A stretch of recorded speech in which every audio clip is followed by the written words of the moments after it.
આગળનો ટોપિક છે વિદ્યુત ક્ષેત્ર વિશે સમજાવો અને બિંદુવત વિદ્યુતભાર વડે ઉદ્ભવતું વિદ્યુત ક્ષેત્રનું સૂત્ર મેળવો. અને 2 માર્ક્સનો પ્રશ્ન છે, અગત્યનો છે, તમારા આઈએમપી છે તૈયાર કરી દેવાનું. હવે જુઓ, પહેલા તો આપણે ધારી લો કે અહીંયા કોઈ મેગ્નેટ લીધો હોય. આ કોઈ મેગ્નેટ છે,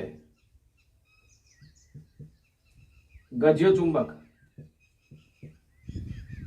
તો એ ગજ્ય ચુંબકની આજુબાજુ એની કોઈ અસર પ્રવર્તી હોય છે. આમાં આસપાસ એની આજુબાજુ આપણે કોઈક અસર પ્રવર્તી હોય જે આપણને દેખાય નહીં. હવે આપણે ખબર કેવી રીતે પડે કે આની કોઈ અસર અહીંયા પ્રવર્તે છે કે નહીં? તો આપણે શું કરીશું, એક લોખંડનો ટુકડો ધારો કે અહીંયા મૂકીએ. તો આ લોખંડના ટુકડા પર કોઈ અસર થતી નથી. આ લોખંડનો જે ટુકડો છે એ અહીંયા મૂક્યો તો અહીંયા કોઈ અસર પ્રવર્તે છે, એ આના પર કોઈ અસર કરતું નથી. એટલે આના પર કોઈ અસર થતી નથી, એટલે આપણને ખબર પડે કે અહીંયા કોઈ અસર છે નહીં.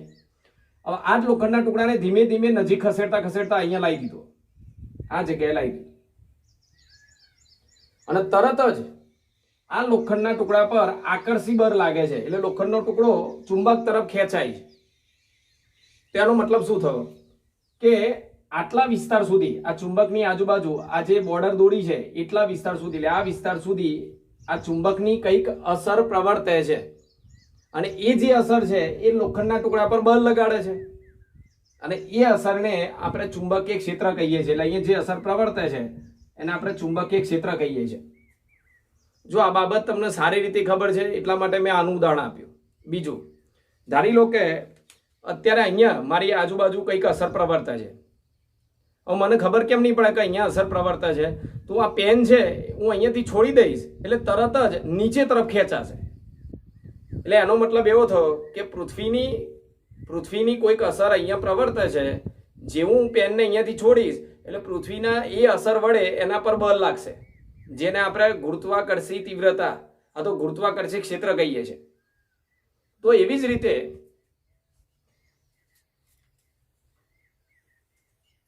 આ ગજિયા ચુંબકની જગ્યાએ આપણે કોઈ વિદ્યુતભાર લઈ લઈએ.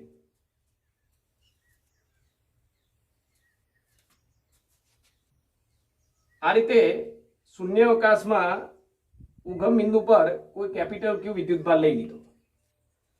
તો આ કેપિટલ ક્યુ વિદ્યુતભારની પણ એની આજુબાજુ કંઈક અસર પ્રવર્તે છે, અને એ જે અસર આની પ્રવર્તી હોય એને વિદ્યુત ક્ષેત્ર તરીકે આપણે ઓળખીએ છીએ. એટલે યાદ રાખો. જો પહેલા તો શું લખાય, કોઈ વિદ્યુતભાર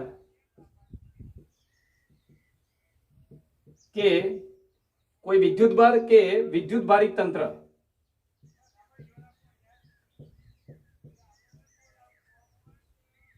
ની આસપાસ ના વિસ્તારમાં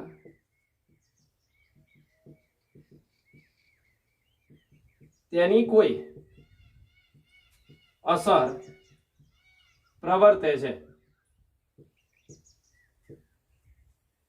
અને જેને એટલે આ વિસ્તારને, એ જેટલા વિસ્તાર સુધી અસર પ્રવર્તી હોય તે વિસ્તારને, એટલે આ વિસ્તારને વિદ્યુત ક્ષેત્ર તરીકે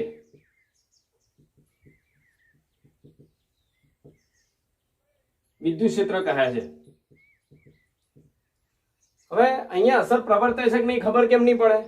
તો એના માટે તમે એક કામ કરો, અહીંયાથી એક સ્મોલ ક્યુ વિદ્યુતભાર, એકદમ ઓછા મૂલ્યનો સ્મોલ ક્યુ વિદ્યુતભાર એ આ બિંદુએ લાવો. એટલે જો આ જે ઉગમ બિંદુ પર કેપિટલ ક્યુ વિદ્યુતભાર મૂક્યો હતો એનાથી આર સ્થાન સદિશ ધરાવતા કોઈ પી બિંદુએ સ્મોલ ક્યુ વિદ્યુતભાર લાવીએ. એટલે શું કરશે, અહીંયા જે અસર પ્રવર્તે છે આના પર બળ લગાડશે. કેવી રીતે બળ લગાડશે? તો જો આયધન છે ને આયધન છે એટલે આના પર અપાકર્ષી બળ લાગશે. એટલે અહીંયા જે અસર પ્રવર્તે, જેવો વિદ્યુતભાર તમે અહીંયા લાવે એટલે તરત જ આના વડે અપાકર્ષી બળ લાગશે. એટલે અહીંયા લખાય જો આકૃતિમાં શૂન્યાવકાશમાં ઉગમ બિંદુ પર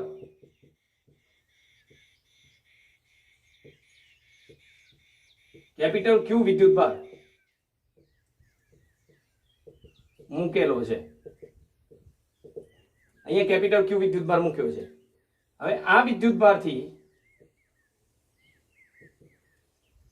આર સ્થાન સદિશ ધરાવતા પી બિંદુએ સ્મોલ ક્યુ વિદ્યુત ભાર લાવતા તેના પર લાગતું અપાકર્ષી બળ. ચલો આ જે અસર છે આના પર અપાકર્ષી બળ લગાડશે.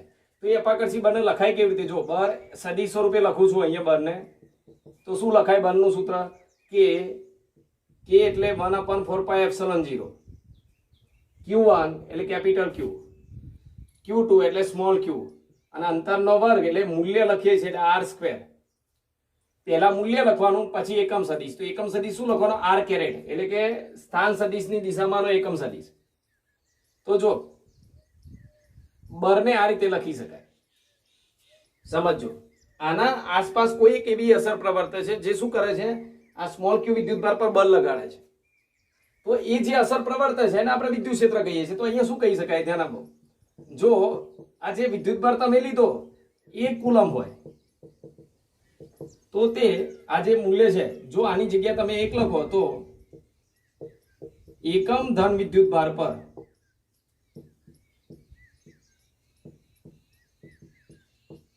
લાગતા બળને વિદ્યુત ક્ષેત્ર કહે છે. વિદ્યુત ક્ષેત્ર ઈ કહે છે. યાદ રાખો, આને સંજ્ઞામાં ઈ વડે દર્શાવવામાં આવે છે. જો અહીંયા સમજો કે આ ક્યુ વિદ્યુતભાર લાવ્યો તો ક્યુ વિદ્યુતભાર પર લાગતું બળ લખ્યું, પણ જો એની જગ્યાએ એકમ ધન વિદ્યુતભાર લાવ્યો, આની જગ્યાએ 1 કુલમ જેટલો વિદ્યુતભાર લાવ્યા હોય, તો એના પર જે બળ લાગે એને વિદ્યુત ક્ષેત્રની તીવ્રતા કહે છે. તો માટે સૂત્ર શું થાય? માટે વિદ્યુત ક્ષેત્રની તીવ્રતા, તો વિદ્યુત ક્ષેત્ર E બરાબર એકમ ધન વિદ્યુતભાર પર લાગતું બળ, જેને આપણે વિદ્યુત ક્ષેત્ર કહીએ છીએ. તો થયું શું? જો આમાંથી Q નીચે લાવી દો. Q આમ નીચે લાવો તો લખાઈશું 1/4πε0 capital Q upon R square into R cap. બીજી રીતે લખવું હોય તો Q ની જગ્યાએ 1 લખો. તો Q ની જગ્યાએ 1 લખીએ તો એકમ ધન વિદ્યુતભાર પર લાગતું બળ Q બરાબર 1. તો આ જ આવે, એને વિદ્યુત ક્ષેત્ર કહેવાય. હવે ધ્યાન આપજો, આના પરથી વિદ્યુત ક્ષેત્રની વ્યાખ્યા. તો વિદ્યુત ક્ષેત્રની વ્યાખ્યા શું થાય? જો ફરીથી એકવાર આ બાબત સમજી લો. કોઈ એક વિદ્યુતભાર તમે અહીંયા શૂન્ય અવકાશમાં ઉગમ બિંદુ પર મૂક્યો છે. આ વિદ્યુતભારની આસપાસ એવી કોઈક અસર પ્રવર્તે છે, એની પોતાની કંઈક અસર પ્રવર્તે છે, જેને આપણે વિદ્યુત ક્ષેત્ર તરીકે ઓળખીએ છીએ. હવે એને વ્યાખ્યાયિત કેવી રીતે કરી છે? તો તમે શું કર્યું? આ વિદ્યુતભારથી R અંતરે કોઈ ક્યુ વિદ્યુતભાર લાવ્યા, એટલે શું કરે? આ જે અસર પ્રવર્તે છે એના પર બળ લગાડશે. જો કોઈ અસર, આની કોઈ અસર અહીંયા પ્રવર્તિત ના હોય તો આના પર બળ જ નહીં લાગે. એટલે એ જે અસર પ્રવર્તે છે આના પર બળ લગાડશે. તો બસ આના પર લાગતું બળ કેટલું લખી નાખો, કે Q1 Q2 અપન R સ્ક્વેર પરથી.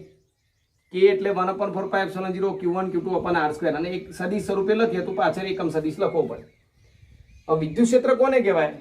તો Q નું મૂલ્ય જો 1 લઈ લઈએ, અહીંયા વિદ્યુતભાર 1 લઈ લઈએ, તો એકમ ધન વિદ્યુતભાર પર જે બળ લાગે એને વિદ્યુત ક્ષેત્ર તરીકે ઓળખવામાં આવે છે.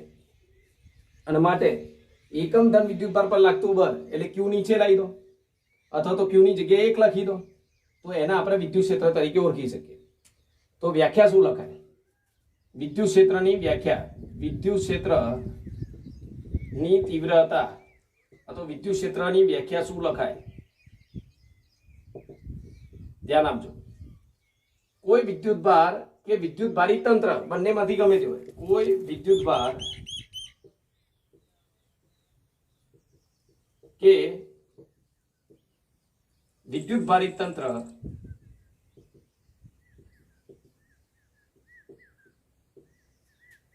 માં તંત્રની આસપાસના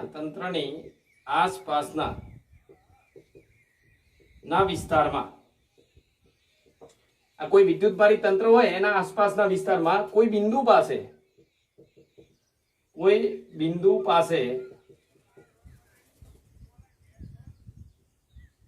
રહેલા એકમ ધન વિદ્યુતભાર પર લાગતા બળને વિદ્યુત ક્ષેત્રની તીવ્રતા ઈ સદિશ કહે છે. તમને વ્યાખ્યા જો, વ્યાખ્યા બહુ સરળતાથી તમે આના પરથી લખી શકો છો. એકમ ધન વિદ્યુતભાર પર લાગતું બળ એને વિદ્યુત ક્ષેત્ર કહેવાય. પણ આખી વ્યાખ્યા વધારે સ્પષ્ટ રીતે લખવી હોય તો જો કોઈ વિદ્યુતભારી તંત્રની આસપાસના વિસ્તારમાં કોઈ બિંદુ પાસે રહેલા એકમ ધન વિદ્યુતભાર પર લાગતા બળને વિદ્યુત ક્ષેત્રની તીવ્રતા કહે છે. એટલે તમે આ રીતે પણ વ્યાખ્યા આપી શકો ને આ રીતે પણ, આ વધારે સચોટ છે. તમે આ રીતે જ વ્યાખ્યા લખવી જોઈએ. આ વિદ્યુત ક્ષેત્ર કોને કહેવાય એ સમજાવે છે તમને. હવે જો, હવે અહીંયા આપણે 4 મુદ્દા તો આપણી રીતે, બે કે 3 મુદ્દા તો આપણી રીતે જ લખી શકીએ. એક તો વ્યાખ્યા લખીએ આપણે, પછી એકમ લખી શકાય, વિદ્યુત ક્ષેત્રનો એકમ, વિદ્યુત ક્ષેત્રનો એકમ. તો વિદ્યુત ક્ષેત્રનો એક એકમ થશે ન્યૂટન પર કુલમ, ન્યૂટન પર કુલમ. અને બીજો એકમ યાદ રાખજો, વોલ્ટ પર મીટર. વિદ્યુત ક્ષેત્રનો એક એકમ, બળનો એકમ ન્યૂટન, નીચે વિદ્યુત બળનો એકમ કુલમ, એટલે ન્યૂટન પર કુલમ અથવા વોલ્ટ પર મીટર. આ એકમ કેવી રીતે આવ્યો એ વસ્તુ હું બીજા ચેપ્ટરમાં તમને સમજાવીશ. બીજા ચેપ્ટરમાં બાબત આવે છે એટલે એ વખતે તમને બતાવીશ. અત્યારે બંને યાદ રાખો, ન્યૂટન પર કુલમ અથવા વોલ્ટ પર મીટર. પછી વિદ્યુત ક્ષેત્રનું પારિમાણિક સૂત્ર, વિદ્યુત ક્ષેત્રનું પારિમાણિક સૂત્ર. વિદ્યુત ક્ષેત્રનું પારિમાણિક સૂત્ર તો પહેલા બળનું લખી દો. બળનું 112 તમને ખબર હશે, m1 l1 t-2. અને વિદ્યુત ભારનું નીચે કુલમ એટલે વિદ્યુત ભાર, વિદ્યુત ભારનું q બરાબર it એટલે a1 t1, a1 t1. તો તમે અહીંયા જો t ઉપર જાય એટલે આ 1 છે ઉપર -1 થાય અને આ -2 છે એટલે ઉપર -3 થાય. એટલે t -3 થઈ જાય અને એ ઉપર જાય એટલે a -1, એટલે આવું લખાય. વિદ્યુત ક્ષેત્રનું પારિમાણિક સૂત્ર 1131. જો આના પરથી એક હું અગત્યના પારિમાણિક સૂત્ર અત્યારે બતાવું છું તમને. તમારે ખાસ યાદ રાખી લેવાના, વારંવાર આનો ઉપયોગ આવશે. આ જે પારિમાણિક સૂત્ર હું બતાવીશ એનો ઉપયોગ વારંવાર આવશે, એટલે તમારે એને ખાસ તૈયાર કરી દેવાના છે. અત્યારે યાદ રાખો. જો આનું પારિમાણિક સૂત્ર વિદ્યુત ક્ષેત્રનું શું થયું? 1131. છેલ્લા બે minus, m1 l1 t-3 a-1. તો આ પ્રશ્ન આપણે કેવી રીતે યાદ રાખીશું, કેવી રીતે લખીશું? તો ધ્યાન આપો. પહેલા શું કરવાનું? પહેલા વિદ્યુત ક્ષેત્ર કોને કહેવાય એ સમજવા માટે કોઈ વિદ્યુત ભારની આસપાસના વિસ્તારમાં એની કોઈક અસર પ્રવર્તી હોય જેને આપણે વિદ્યુત ક્ષેત્ર તરીકે ઓળખીએ છીએ. તો હવે આ વિદ્યુત ક્ષેત્રનું સૂત્ર શોધવા માટે આપણે એક શૂન્યાવકાશમાં ઉગમ બિંદુ પર કેપિટલ Q વિદ્યુત ભાર મૂકી દીધો. એનાથી r સ્થાન સદિશ ધરાવતા P બિંદુએ કોઈ Q વિદ્યુત ભાર લઈ લઈએ. તો આની જે અસર પ્રવર્તે છે આના પર બળ લગાડશે. તો આના વડે આના પર લાગતું બળ શું લખાય? F બરાબર 1/4πε0 capital Q small q upon r². અને એ સદિશ લખીએ તો એકમ સદિશ લખવું પડે. હવે વિદ્યુત ક્ષેત્રની તીવ્રતા કોને કહેવામાં આવે? જો આની જગ્યાએ 1 કુલમ વિદ્યુત ભાર લઈએ એટલે એકમ ધન વિદ્યુત ભાર પર જે બળ લાગે એને વિદ્યુત ક્ષેત્રની તીવ્રતા કહેવામાં આવે છે. એટલે એકમ ધન વિદ્યુત ભાર પર લાગતું બળ એટલે Q તમે અહીંયાથી નીચે લાવી દો, એને વિદ્યુત ક્ષેત્રની તીવ્રતા કહેવાય. તો આ વિદ્યુત ક્ષેત્રની તીવ્રતાનું સૂત્ર આવી ગયું. એના પરથી વ્યાખ્યા લખો, વ્યાખ્યા પરથી એકમનો પારિમાણિક સૂત્ર, એટલે આ પ્રશ્ન પૂરો થઈ જાય. વ્યાખ્યા શું લખાય? એકમ ધન વિદ્યુત ભાર પર લાગતું બળ એટલે વિદ્યુત ક્ષેત્રની તીવ્રતા. તો વ્યાખ્યામાં ખાલી આગળ શબ્દો જ ઉમેરવાના. જો કોઈ વિદ્યુત ભાર કે વિદ્યુત ભારની આસપાસના વિસ્તારમાં કોઈ બિંદુ પાસે રહેલા એકમ ધન વિદ્યુત ભાર પર લાગતા બળને વિદ્યુત ક્ષેત્રની તીવ્રતા કહે છે. એકમ શું લખાય? ન્યૂટન પર કુલમ, અથવા બીજો એકમ બીજા ચેપ્ટર પરથી વોલ્ટ પ્રતિ મીટર. અને વિદ્યુત ક્ષેત્રનું પારિમાણિક સૂત્ર 1131 આના પરથી બનાવી દેવાય.